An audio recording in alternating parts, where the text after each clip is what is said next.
Go.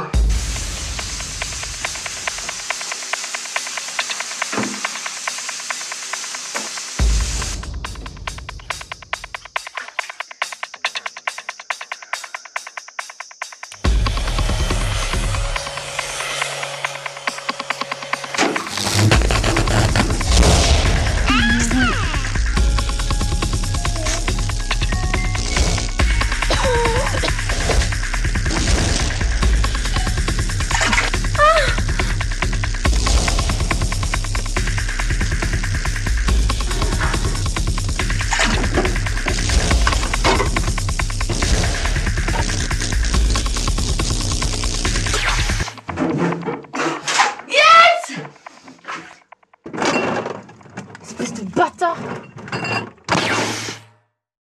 Salut Sylvain. Salut. Et merci de nous accorder un peu de ton temps. Bah, de rien, avec plaisir. Est-ce que tu peux te présenter pour ceux qui ne te connaissent pas encore? Alors moi, je suis réalisateur en fait depuis une dizaine d'années. Voilà, j'ai fait essentiellement ma spécialité, c'est les films très courts. J'ai fait des films de 2 minutes, 3 minutes, quoi. J'en ai fait pas mal, j'en ai fait une vingtaine. Et donc voilà, du coup, j'ai participé à de nombreux festivals dont le règlement impose ce genre de format, comme le Nikon Film Festival, le Moby Film Festival, qui m'ont plutôt bien réussi. Et voilà, donc c'est là où j'en suis maintenant. J'essaie de faire des films de plus en plus longs, mais c'est en cours. Voilà. Alors, tu es passé dans plusieurs boîtes de production sans avoir fait d'école de cinéma. En quoi tu penses que ça influence et ça rend différente ta manière de réaliser? Alors moi j'ai une vision particulière sur les écoles de cinéma. Alors c'est ma vision, c'est pas une vision globale. Mais en gros, moi je trouve que les écoles formatent beaucoup en fait. Voilà. Donc moi au départ j'étais vachement frustré de ne pas faire d'école de cinéma parce que mes parents n'avaient pas forcément les moyens de me le payer parce que, en tout cas à Paris, il y avait beaucoup d'écoles privées. Et aussi parce que c'était soit privé, soit sur concours. Et moi, j'étais pas assez bon à l'école pour avoir ce genre de concours. Et puis, j'étais pas très scolaire, on va dire, quoi. Donc, au départ, j'étais vachement frustré de pas pouvoir accéder à ces écoles-là. Et avec le temps, en fait, je me suis rendu compte que c'était pas très grave. Déjà qu'on pouvait faire du cinéma sans faire ce genre d'école. Et aussi que, quelque part, c'était peut-être même source de plus de liberté dans la création, parce que j'ai l'impression quand même que, enfin pas toutes les écoles, mais certaines écoles aiguillent vachement sur une ligne directrice précise, et en général c'est sur du film franco-français, c'est-à-dire du film d'auteur, etc., ce qui est très bien, mais ce qui est personnellement pas ma came, quoi. Donc du coup, moi j'ai pas eu ce genre de formation, et donc moi je me suis formé sur le tas, quoi. C'est-à-dire que en sortant, j'ai fait quand même un BTS, mais qui n'était pas glorieux.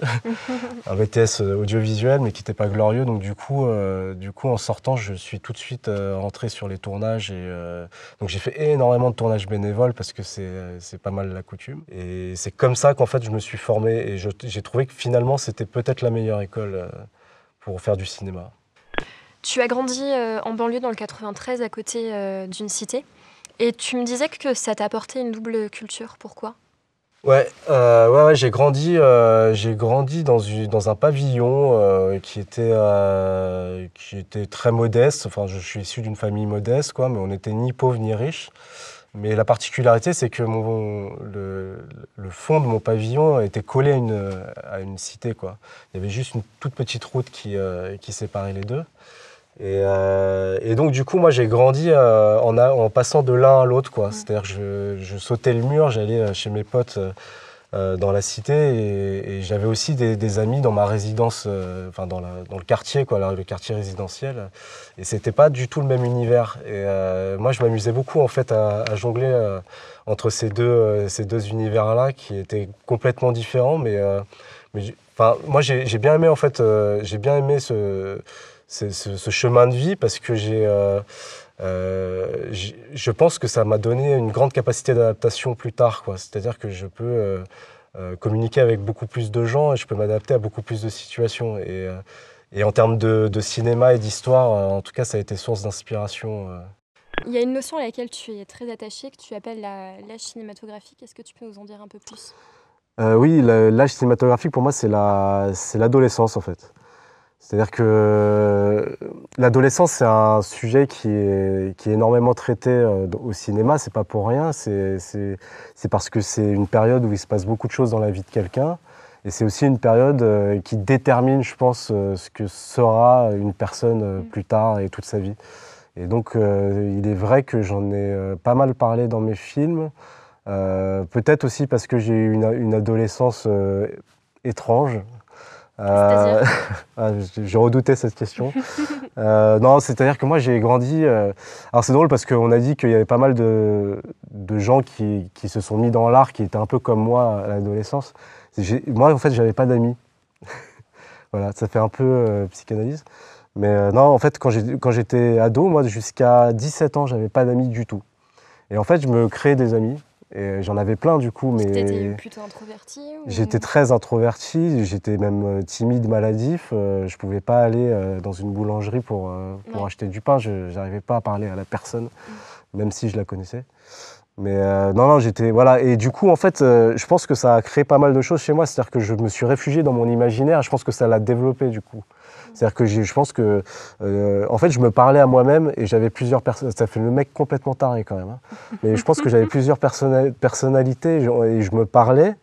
Et du coup, je me sentais jamais vraiment seul et j'imaginais même des vies parallèles, etc. J'ai beaucoup, à l'adolescence, j'ai beaucoup vécu par procuration, c'est-à-dire que je regardais mes camarades avec leurs amis et je m'imaginais leur vie et c'est marrant parce que c'est un truc que j'ai pas perdu. C'est-à-dire que maintenant, quand je prends le métro, notamment le métro, parce que je trouve que c'est vraiment l'endroit le plus inspirant. Je regarde les gens, je les analyse pas plus que ça, mais en fait, ce qui m'amuse, c'est d'imaginer leur vie. Et je le fais tout le temps, et c'est vraiment quelque chose d'inconscient, quoi. Je le calcule pas, et finalement, c'est un peu mon bouquin à moi, quoi. Il y a des gens qui ont des bouquins ou des smartphones, qui regardent leur smartphone. Moi, en fait, je prends un super pied à regarder les gens autour de moi et imaginer ce qu'ils vont faire après, ce qu'ils ont fait avant, comment ils étaient dans leur enfance, etc. Ça, je pense que c'est un truc qui vient de mon adolescence, justement. À travers ton cinéma, tu abordes plusieurs sujets sociaux. Je pense notamment à la prostitution dans Slave ou le cyberharcèlement dans Cercle vicieux. Ok, je vais voir s'il dort.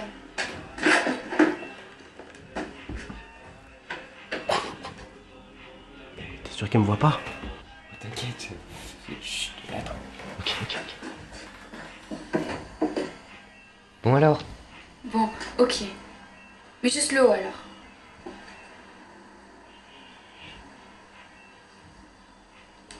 Est-ce que t'as envie d'aller dans cette continuité ou... Alors, ouais, ouais, carrément, c'est mon truc, quoi. C'est-à-dire que moi, j'ai grandi avec un père syndicaliste, révolutionnaire, et c'est lui qui m'a appris pas mal de choses, qui m'a appris à avoir un regard critique sur le monde qui nous entoure, notamment au niveau des médias, justement. Et ce qui en est ressorti, c'est que moi, je me suis dit, j'ai envie de faire du cinéma pour deux choses. La première, c'est parce que j'ai beaucoup d'imagination, j'ai un imaginaire assez fort. Et voilà, et je pense que quand tu fais du cinéma, il faut en avoir. Et aussi, moi, ce que j'ai envie de faire, et je dis pas que le cinéma, ça doit être ça à tout prix, mais je me dis que le cinéma, ça doit aussi servir à faire avancer les mentalités et les choses. Donc plutôt un cinéma engagé? Engagé, ouais, ouais, ce qu'on appelle le cinéma engagé. Donc, du coup, moi, j'ai pris cette voie-là. Maintenant, le cinéma, c'est pas que ça pour moi. Le cinéma, c'est aussi du divertissement, c'est plein de choses, le cinéma. Mais mon cinéma à moi, je pense qu'il sera très orienté vers des critiques, des critiques sociales. Enfin, il y aura toujours du sens. Moi, je ne peux pas faire des films sans qu'il y ait un sens profond, quoi. C'est-à-dire un espèce de cri que je veux pousser ou un message que je veux faire passer. Et j'aimerais du coup qu'on se penche sur ton court-métrage T'es un bonhomme, qui a été primé au Moby Festival 2017.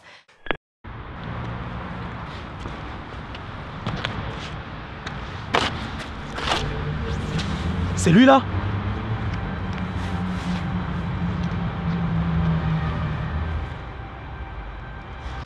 Est-ce que tu peux nous raconter la genèse de l'histoire? Ouais.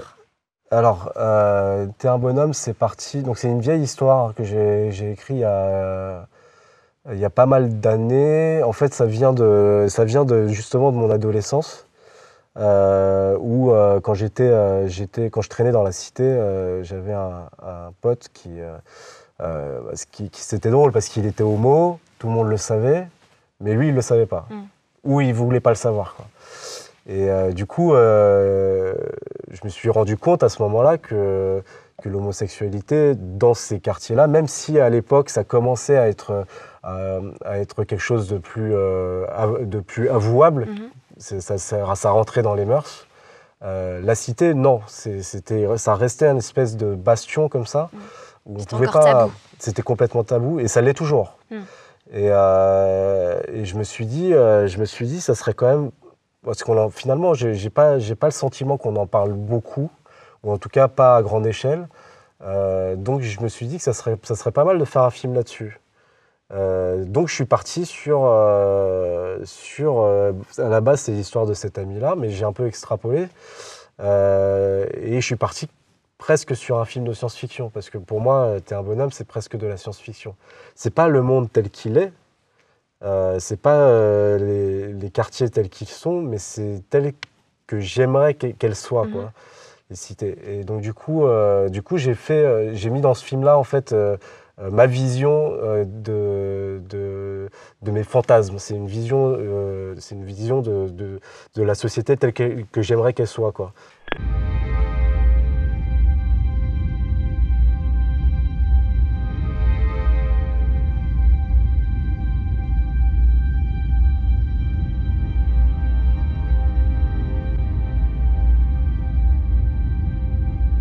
T'es un bonhomme, c'est vraiment pour moi. Alors, beaucoup de gens m'ont dit que ce film-là était utopiste ou optimiste, et que, enfin, il y a même des gens qui m'engueulaient, hein, quand ils ont vu le film. Ils m'ont dit mais ça se passe pas du tout comme ça, tu connais rien, enfin, t'es jamais allé en cité, machin, tu sais pas ce que c'est.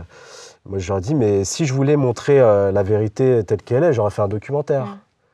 Mais c'est pas ça. Moi, j'ai voulu juste donner ma vision, mes envies, mes fantasmes, quoi. Et donc oui, je sais très bien que ça se passe pas comme ça en cité. Je le sais très bien, malheureusement, ça se passe pas comme ça. Et c'est pas près d'arriver. Mais je me dis que finalement, c'est ma pierre à l'édifice pour que ça avance. On a cherché des films qui faisaient sens pour nous, et on est tous tombés d'accord pour dire que le meilleur scénario pour nous, c'était celui du film T'es un bonhomme, de Sylvain Certain. Alors les prix, c'est génial, moi je suis super content d'un point de vue personnel, mais pour le film, l'essentiel c'est qu'il soit vu, c'est pas tellement les prix, quoi. Alors tu disais que tu avais tous les jours au moins 50 000 idées en tête et que tu avais du mal à faire des choix. J'ai beaucoup d'imagination, mais alors, en fait c'est drôle parce que quand je dis ça, ça peut paraître prétentieux, genre le mec il a 50 idées par jour, machin, c'est vrai que ça fait un peu prétentieux, mais en fait c'est pas facile à vivre. Moi, j'envie en fait vraiment les gens qui ont une idée et qui vont au bout, quoi. Parce que ça fourmille et du coup, en fait, du mal le problème, à canaliser ton énergie. c'est ça le problème, c'est que en fait, j'ai une idée et je commence à travailler dessus, et puis après, il y en a une autre qui arrive, et je me dis, ah non, celle-là, elle est mieux, et après, j'en ai une autre qui arrive, celle-là, elle est mieux, et puis après, je me dis, ah non, mais celle du début, en fait, c'était celle-là qui était bien. Ouais. Et peut-être pas tellement, et c'est peut-être plus la deuxième, et donc ainsi de suite. Et sincèrement, ça m'empêche de dormir. En fait, mon cerveau, comme je sais pas, il y a des gens comme ça, comme moi, où en fait, on n'arrive pas à mettre notre cerveau en off, quoi. Ouais. Et du coup, moi, j'ai des insomnies parce que quand je suis dans mon lit comme ça tourne, ça tourne. Et c'est vraiment plus fort que moi. C'est pas quelque chose de. Est-ce que tu prends en note tes idées, ou tu sais, un Ouais. calepin Ouais. Bah, sur mon smartphone, c'est un peu mon outil de travail finalement, aussi bien pour faire des films que pour écrire des idées. J'écris tout sur mon smartphone, mais même si c'est juste des mots, c'est beaucoup juste des mots, ou juste des situations, ou juste des personnages. que tu vas retravailler ensuite. Ouais, en fait, je note tout, Ouais. et puis après, je relis, et je me dis que... Alors, il y a 90% des idées, c'est nul, et ça ne sert à rien. Mais il y a quand même 10% qui émergent, quoi. Et du coup, je préfère tout écrire. Comme ça, je sais que j'ai tout. Et en fait, moi, je suis je suis un peu un psychopathe, je suis un peu maniaque de l'idée. C'est-à-dire que si j'ai une super idée, que je l'écris pas, ça m'est déjà arrivé, et que je l'oublie, Ah, ça te rend fou. ouais, je peux Ouais. péter un câble. Là, à l'heure actuelle, tu dois bosser sur d'autres projets. Le principal projet sur lequel je suis en train de travailler en ce moment, c'est un film sur un rappeur de 45 ans qui n'a pas mûri. C'est-à-dire qu'en gros, il est resté dans sa jeunesse, dans ses 20 ans, où il avait des paroles très violentes, très Ouais. engagées, voire un peu pornographiques. Et en fait, il est resté bloqué sur cette période-là. Sauf que maintenant, il a 45 ans et il ne fait pas du tout la musique qui correspond à son âge. Et ça a créé des... déjà, il a une vie familiale catastrophique. Il vit toujours chez ses parents. Et il a un enfant qui va bientôt avoir 20 ans, qui est clairement son pote, et il n'a pas du tout de rapport de père-fils avec lui. Et du coup, le temps d'une nuit, d'une soirée, il va prendre conscience à quel point il a perdu du temps, et à quel point il est immature, et à quel point il est complètement décalé par rapport au monde qui l'entoure. Où est-ce qu'on peut suivre ton actualité? J'ai un site internet qui est tout simplement sylvaincertain.com. Toujours rêvé d'avoir sylvaincertain.com, je l'ai enfin eu. Consécration. Voilà, la consécration. Non, sinon après, T'as une page Facebook? Ouais. Sylvain Certain réalisateur. On peut retrouver aussi certains de tes films sur YouTube. Ouais, voilà, bon, tous les réseaux sociaux, voilà. Et sinon, sylvaincertain.com. Et le dernier mot de la fin, est-ce que tu as un modèle, un exemple, un artiste Je pense que mon modèle serait quand même Mathieu Kassovitz, parce que pour plusieurs choses. Bon, déjà, il a écrit un film magnifique qui s'appelle La haine, qui est clairement un des films qui m'a donné envie de faire du cinéma. Et vraiment, ça a été un déclic, ce film-là, pour moi. Et c'est lui qui en est l'auteur. En plus, il l'a fait, il était très jeune. Il me semble que Kassovitz, d'ailleurs, ne vient pas forcément de ce milieu-là, mais il l'a raconté avec une espèce de justesse qui était bluffante, quoi. C'est à moi que tu parles, enculé, c'est à moi que tu parles. Hein? Ça, c'est à moi que tu parles, là? Oh, c'est à moi que tu parles. Mec, c'est à moi qui parle, son cul. C'est à moi qui parle, putain. C'est à moi que tu parles comme ça, mec.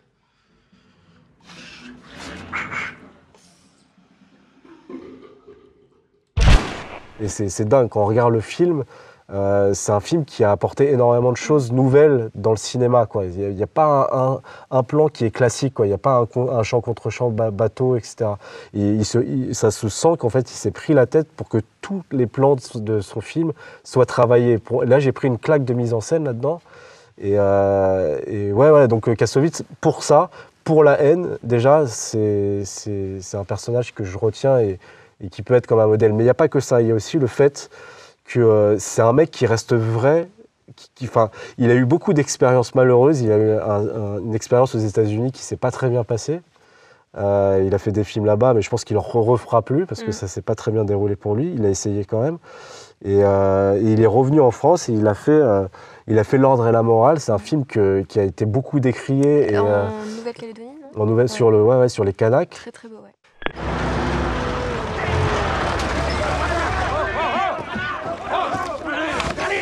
Espèce de sale négro! Je vous ordonne d'arrêter! Ils sont où, tu vas parler! On va te tabasser, on va te faire avec tes gosses! Je vous ordonne de vous arrêter! Vous n'avez pas à vous en prendre à les civils! Lâche-le! T'es qui? La gendarmerie? J'en ai rien à foutre de tes ordres! Non! C'est bon. On se calme! Et on n'en a pas beaucoup parlé de ce film, mais en fait, c'est un film qui est aussi magnifique. Et il l'a fait un peu envers et contre tout, c'est-à-dire qu'il y avait beaucoup de gens qui lui ont dit il ne faut pas faire ce genre de film, il ne faut pas parler de ça. Et il y avait des sujets très tendancieux sur la politique de l'époque, quand il y a eu ce drame-là en Nouvelle-Calédonie. Et il l'a quand même fait, il a tenu ses engagements, il est allé jusqu'au bout. Et je trouve qu'il a un côté un petit peu en marge du cinéma, c'est-à-dire que pour Kassovitz, je l'ai jamais vu comme un mec trop dans le star system, et à la fois il est un peu entre les deux, il sait un peu tout faire, c'est un mec qui s'adapte, Et j'aime bien en fait cet état d'esprit-là, c'est-à-dire qu'il peut aller à gauche, à droite, il peut parler de la banlieue, il peut faire des films historiques, il peut un peu tout faire. Et je pense que c'est vraiment ce chemin-là que j'ai envie de suivre. Et juste pour finir sur La haine, ce que je trouve de particulièrement réussi dans La haine, et dans tous les films en général, c'est quand, en fait, même si tu parles d'une histoire dramatique, tu arrives à saupoudrer l'histoire dramatique d'humour. Et quand c'est bien fait, quand c'est bien dosé, quand c'est bien équilibré, je trouve que pour moi, c'est ça le film parfait. Parce que finalement, c'est ce qui se rapproche le plus de la vie. Parce que la vie, même quand tu as des drames, quand il se passe des trucs, il y a toujours des moments où tu rigoles. Et c'est pour ça que moi, j'aime pas trop les films qui sont trop dans un seul genre. Quand tu arrives à faire le mélange des deux, c'est là où... C'est ce que tu aimerais faire c'est là où j'aimerais aller, ouais. Et dans T'es un bonhomme, je pense que j'ai commencé à un peu faire ça. Et j'aimerais bien réussir à le faire sur du long métrage. Parce que vraiment, pour moi, c'est vraiment ce qui symbolise la vie, c'est un mélange de toutes ces émotions-là. Et les films que j'aimerais faire, c'est aussi des mélanges de genres. Je trouve que c'est important de mélanger les genres. C'est important, le mélange est important. Donc voilà. Sur ces bonnes paroles, je te remercie Bah, Sylvain et je te souhaite une très très belle continuation. Bah, merci à toi aussi, avec plaisir.